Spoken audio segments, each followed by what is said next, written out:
South Africa is a very violent country, generally speaking.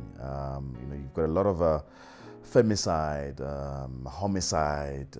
You've got a lot of gender-based violence happening in this country. And the question to ask is, where does that violence come from? Why are we such a violent country generally? I feel that, unfortunately, what happened in South Africa, without making excuses in general, what should have happened is that at the end of apartheid, I think that they should have gone beyond the Truth and Reconciliation Commission. Go and ask for forgiveness. It shows that there's a problem from within, internal. I also feel for the girl who gave the last clap to Lufuno. And it starts off as a joke. Despite on whose child it is.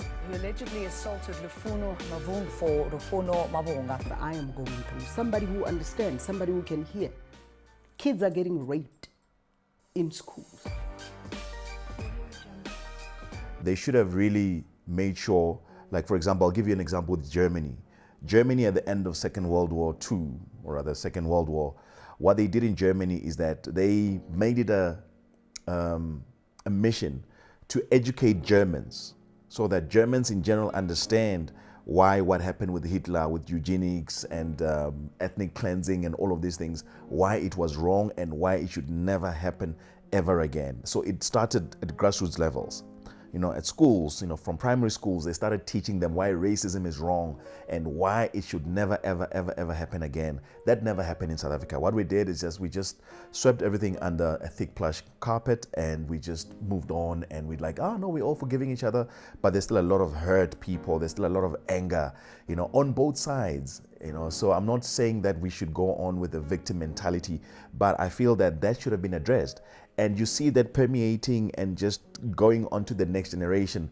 And now it's sort of raising its head again in a form of bullying in schools, cyberbullying also on social media. You see that happening a lot. People, this cancel culture. People have, they revel in negativity. You look at someone like Kelly Kumaro, for example, who has gone through so much bullying herself, cyberbullying, and she's still standing. It's almost like there are people that relish in trying to bring her down.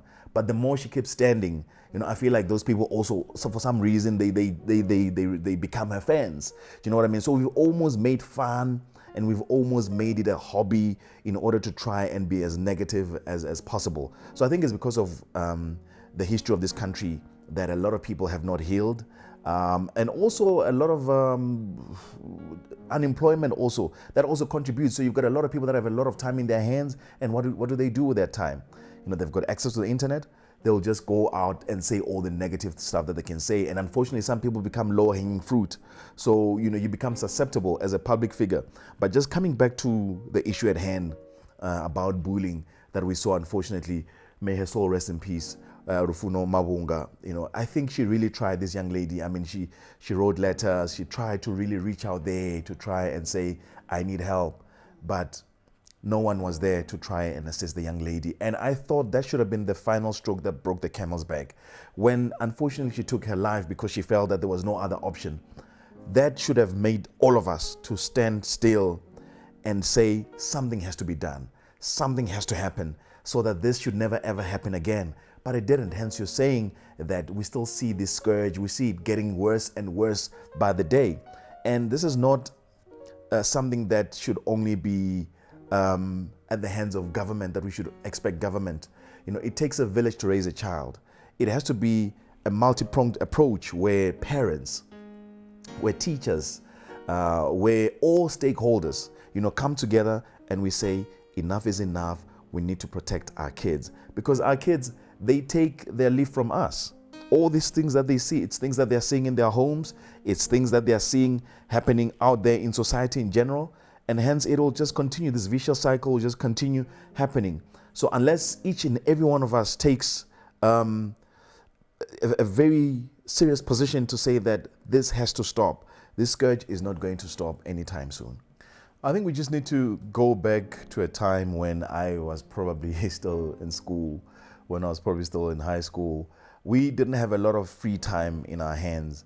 I mean, you'd go to school in the morning, and then school comes out. You also have after school, or you get involved in extramural activities, a lot of sport, even in townships. I always give this example. So I grew up in a township, and where I grew up, we didn't have a lot of time in our hands to just loiter around and do nothing.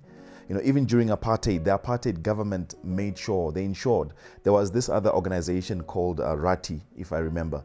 So they would always come to, even during school holidays, they would come to our schools, or no, rather to our communities, and then made sure that they teach us different sporting codes. You know, and that kept us really, really engaged and busy. You know, at least that is where they were strategic. And I grew up very close to the border. So we grew up being, unfortunately, there was a lot of propaganda that we're told that, listen, there are terrorists, there are all of this. But there were always activities, you know, and even during exhibition shows, you know, they would always show us these things and try to educate us. They were also brainwashing us, but they were also keeping us away from the streets. And they were also showing us, especially when they do shows where they bring in the army and then tourists, they would also show us that, look, if you decide to become a political activist, you know, because terrorists were political activists, we're actually fighting for our freedom. Right? So, but they were trying to brainwash us to make it seem like, no, these terrorists or political activists, they want to bring civil war, they want to do all of these negative things and whatnot. But the positivity or the good thing that I take out of that is that they kept our minds busy. They kept our minds engaged. You know, they made sure that we were involved in sporting activities. Even, you know, that's why you also have conscription.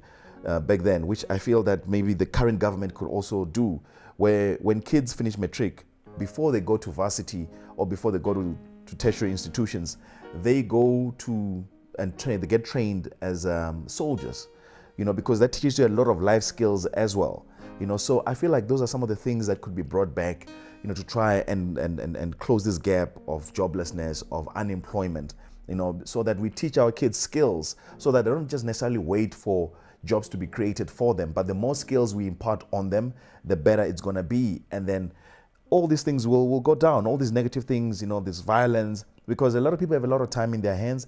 And when they have a lot of time in their hands, they always say that an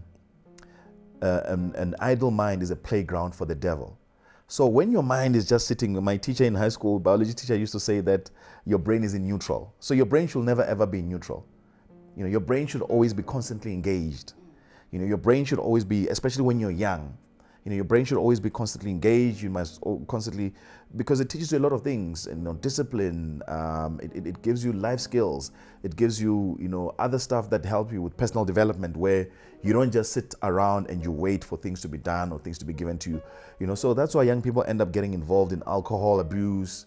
They end up getting involved, you know, in all this negativity and all these morbid bad things that we see happening in our country. So I think the more we try to engage our kids and get them involved in whatever it is that is positive, I think that's going to yield good results for our country. But you find that a lot of young people are finding themselves in a position where they've got a lot of free time at their disposal, and they end up getting involved in all these negative things. I mean, I'll give an example. Where I go for my Baba Man, just here in town, in downtown Joburg, in Fortsburg. I'm a parent, so I observe these things. So on Fridays, every Friday, I always see a lot of school kids there, wearing school uniform, by the way. And then these school kids, I ask my Baba Man, like, what are they doing? It's like, got a honali social of sorts. There's something and activities. Like, no, these kids come here every Friday. They come here. And then what they do, they have like a smaller corner where they chill, boys and girls. They have alcohol. They'll be drinking in their school uniform. What do you think happens after that? A lot of negative stuff can happen, you know, after that, because once, you know, you are inebriated, once you know, there's other influences of alcohol, and, you know, especially at that age, even at an older age, but especially at that age, you know, where the hormones are shooting through the roof and all of that. You get a lot of teenage pregnancies, you know, there's rape, a lot of negative stuff can actually happen because those young people are not being engaged enough. They're not being given chores and things to do, to say that, look, instead of after school, rather do this. I've seen, like, in rural schools, because I travel a lot with the various other shows and work that I do. I travel a lot. I see a lot of in rural schools that a lot of kids, even on weekends, you see them wearing school uniform on Saturdays, especially matriculants and grade 11s. They go and get involved. I mean, they go to school and they do extra lessons. They do all of that, and that's why you see rural schools doing extremely well, and much better than a lot of unfortunate. I mean, when you look at the school that she used to go to, I think it's Paswana, ne? In Mbilwi, actually, yes, Mbilwi, you're right. Mbilwi in Sibasa. It's one of the most best performing, if not the best performing, in mathematics and science. It's a rural school. You ask yourself why and how. It's because they make sure that they keep those kids engaged. They have extra lessons, they have all of that. But probably where they're lacking, unfortunately, which brings us to her situation, is that other aspect of beyond just academia, beyond just education. Get these kids involved in sport. Get them involved in other extramural activities. That's actually going to really, I think it just needs to go down to, we have a problem, and the moment that you just look around you, you realize that we have a pandemic. It's a pandemic. It's beyond just being a problem now. It's a pandemic that we have of violence and despondency, lawlessness in general. I think it needs to start at grassroots levels, first at home. As parents, we need to be more responsible and try to instill discipline, in our kids. But you find that nowadays, because of the way that society has been set up, parents don't spend that much time with their kids anymore. The kids spend more time with their classmates and, to a less or large extent, with the teachers at school. Do you know what I mean? So I think right there also at school, this message needs to be drummed down. It also needs to be drummed down. But also we need to also empower our teachers. When I was growing up, there was corporal punishment. I'm not saying we should bring back corporal punishment, but we were scared of our teachers because you knew that, once you do something wrong, you're going to get it. And unfortunately there was, it was also abused. There was, kids being, abused and you know what I mean? A lot of other stuff. But I think that there are other ways really that we can ensure that we engage our kids and then we instill discipline in them. Now you see videos trending on social media where kids are literally fighting with their teachers or beating up their teachers. So we need to really make sure that we get rid of such things. And those things, they start at home. And we also need to empower our teachers, because sometimes our teachers will tell you that, hey, once you say something, whatever, it's verbal abuse or whatever, the department will take. So I think that we need to sit down as a country and say, fine, we've got this freedom that we have right now, but freedom came at a cost, and also freedom comes with responsibility. Yeah, it's a it's a bit of a difficult one, but it's not impossible to solve. I'll give you a classic example. Even on TV, for example, with the soapies and the drama series that are very popular, there was a time when what we used to see a lot was just, these curvy, yellow bone women. And our kids, took that as that is a definition of beauty. Now you see a lot of our young girls getting, into skin lightening and all of these things that are unfortunately not good for us. Do you know what I mean? Because beauty is not one thing. Everyone is beautiful in their own right. In fact, the darker the berry, the sweeter the juice. Do you know what I mean? The more melanin you have, not in a bad way, the more melanin you have, the more beautiful you are, the more it means that, you are able to resist the heat or the sun and all of those things. There's a lot of beautiful young ladies that I see. And even, just look at Lufuno, amazing, beautiful girl. But because of society and because of what the narrative that was being pushed a lot, especially on mainstream media and also on social media. And this one, it's a big one, and it's going to take time. But I see that at least locally, I think we're really trying. I don't watch a lot of TV, even being in this industry, I stay away. But I sometimes, I'll see something trending and I'll go and watch. For example, when I go to my other Baba men, they like watching this channel. I won't mention the channel, but you can see it's from Bollywood. It's from the Oriental, side of the globe. And I have never seen a dark-skinned Indian woman. You always see only light-skinned Indian women, who are closer to white or the Eurocentric, version of what beauty is supposed to be. And there are a lot of beautiful dark-skinned Indian women. In India, for example, the caste system has made it very clear. and to say that, you know, the darker skinned you are almost like an outcast to society, which is wrong, you know, and we as Africans, you know, have also adopted that. But I think I must commend, you know, just mainstream media, and I've seen them really trying their best to try and say, this is not the definition of beauty, you know, and that's what we need to try and teach our kids from an early age, you know, so that their confidence grows to say that, you know what, you are beautiful. White people are trying to sunbathe and make their skin darker. Why are we trying to make our skin lighter?